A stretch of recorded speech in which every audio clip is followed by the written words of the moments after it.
ఈరోజు ఎంతోమంది తెలుగు ప్రజలంతా ప్రపంచవ్యాప్తంగా ఉన్న వాళ్ళందరికీ కూడా వైఎస్ రాజశేఖర రెడ్డి గారి పేరు తలుచుకుంటేనే ఆయన చేసినటువంటి సంక్షేమ పాలన ఇప్పటి వరకు గుర్తుండే ఉంటుంది.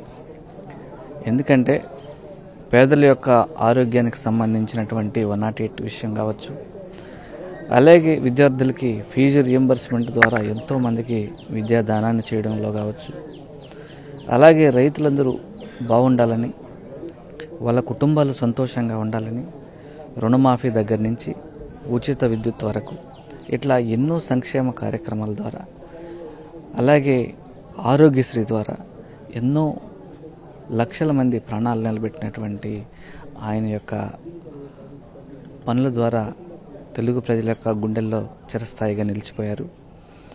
ఆయనకి 75వ జయంతి సందర్భంగా ఈరోజు ఘనమైనటువంటి నివాళిని ఆంధ్ర రాష్ట్ర ప్రజలందరూ కూడా, తెలంగాణలో ఉన్నటువంటి తెలుగు ప్రజలు, ప్రపంచవ్యాప్తంగా ఉన్న తెలుగు ప్రజలందరూ కూడా ఆయనకి నివాళులు అర్పిస్తున్నారు. అలాగే ఆయన యొక్క అడుగుజాడల్లో నడుస్తూ మా ప్రియతమ నాయకుడు శ్రీ వైఎస్ జగన్మోహన్ రెడ్డి గారి యొక్క పాలనలో కూడా సంక్షేమ పాలన అనేది ఏ ఒక్క అర్హులైనటువంటి ప్రతి ఒక్కరికి అందించి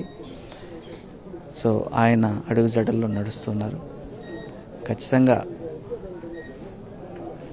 ఇలాంటి నాయకులు ఈ తెలుగు నేలకి ఖచ్చితంగా అవసరం.